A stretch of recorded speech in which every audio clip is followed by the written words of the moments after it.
Hello everyone, my name is Mette Thorhauge. I'm an associate professor at University of Copenhagen, Department of Communication, where I research digital media technologies. In this presentation I'm going to talk about the role of skin betting in the transformation of skins into a virtual currency. First, I will explain what skins and skin betting are. Some of you might already know, but some of you might not. After this, I will explain how skin betting is even possible. I will explain how the enabling of player trading, as well as the open platform strategy of Steam, for instance, are preconditions for skin betting. After this, I will take a theoretical perspective on money and discuss in what ways skins can be considered money.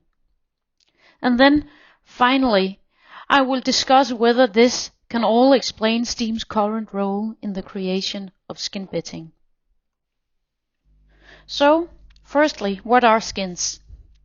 Skins are cosmetic items that you can either buy or win or find in particular games. When we call them cosmetic, it's because they have no gameplay value. That is, they won't make you faster at shooting or smarter at aiming.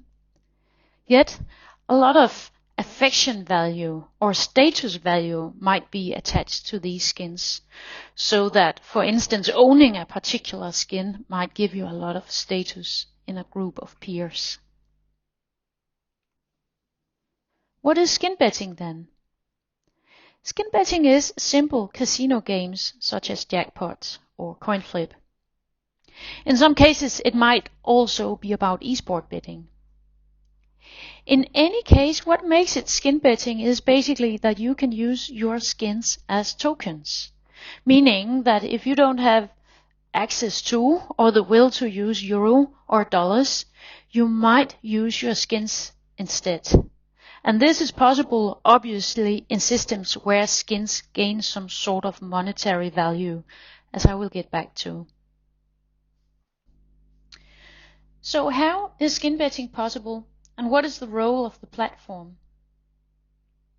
If you go to any of these skin betting sites and choose to use a skin from a Steam-based game as a token, you will probably be prompted to sign in with your Steam account. And in doing so, you will grant the skin betting site access to your activities on the Steam platform. It looks like this. Say, for instance, that my 16-year-old son is playing Counter-Strike Global Offensive on Steam. At some point in the game, he might stumble upon a crate or a loot box or whatever you choose to call it. It's locked, so he will have to buy a key to open it. And when he finally opens it, he will finally figure out what's inside. Some of the items in there might be really valuable to him. Some of them might not. Or perhaps some of them might be really valuable in the gaming community, and for that reason he might choose to put them on sale on the Steam marketplace. So this is one first point where the Steam platform differs considerably from other platforms, in that player trading is enabled.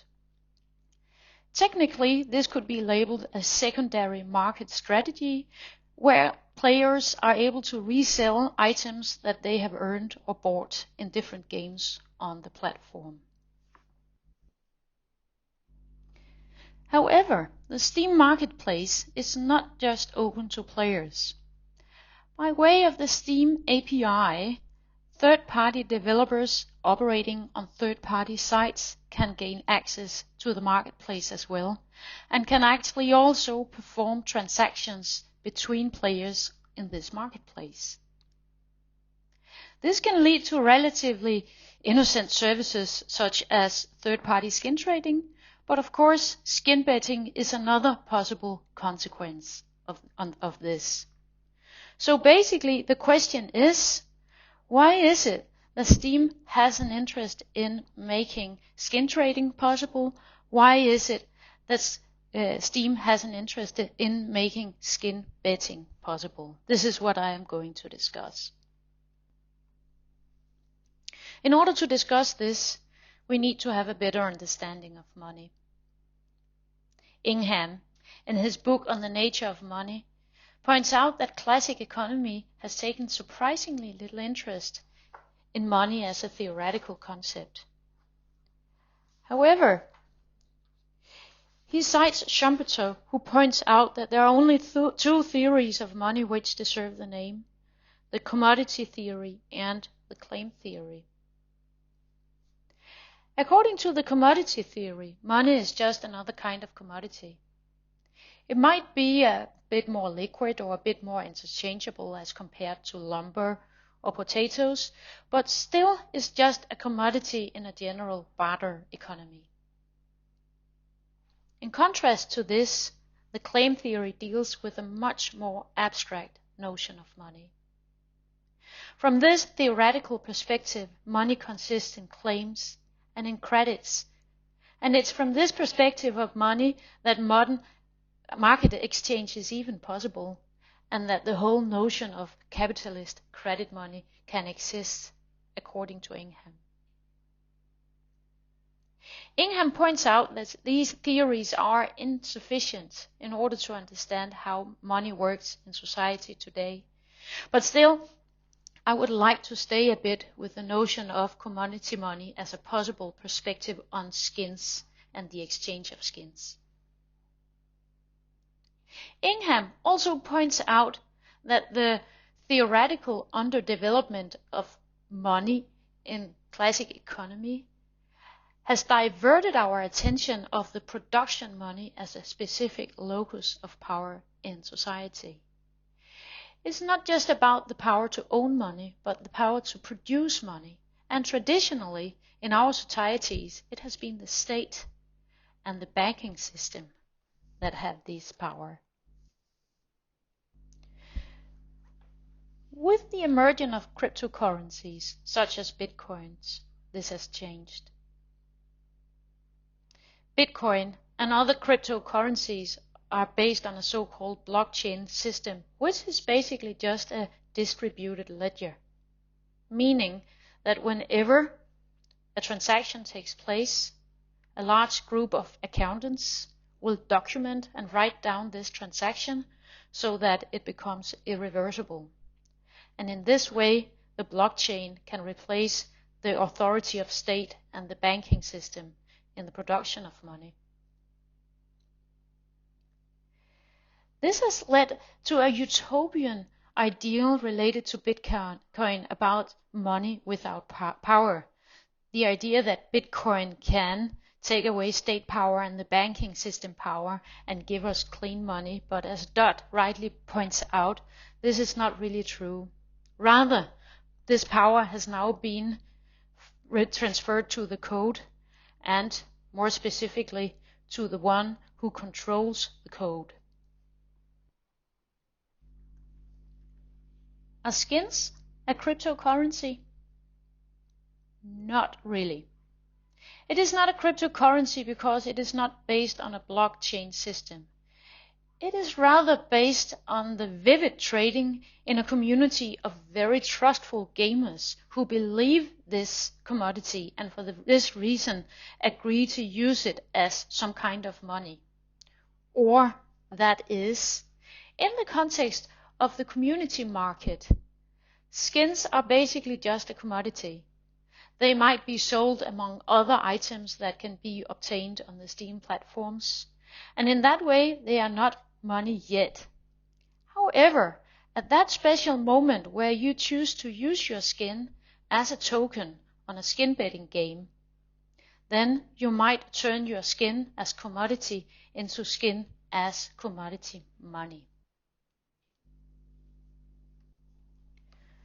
So, this leads us back to the question about why Steam makes skin betting possible in the first place.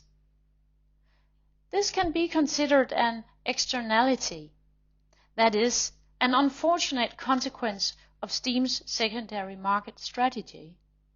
Steam has, for various reasons, made it possible for players to trade skins between them, and they have probably for various reasons also chosen to make their platform open to a lot of other third-party developers who might take an interest in developing services on Steam and beyond Steam related to Steam. However, it may also serve a strategic purpose. It may exactly be a way to transform skins as commodity into skins as commodity money.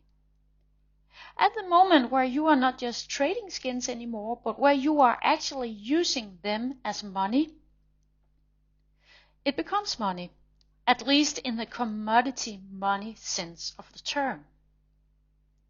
So in that way, skin betting might serve certain aims and have certain values to Steam. It might have a symbolic value, which is basically about accepting skins as money. And it may also have a performative value in establishing new practices of exchange that may support skins as commodity money. Skin betting may be an externality, but it may serve strategic purposes for Steam as well.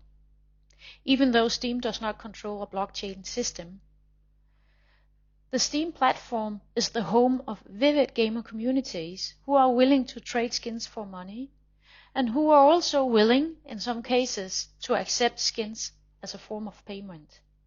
The more this happens, the more skins are transformed from commodity into commodity money, and the more Steam actually controls its own currency.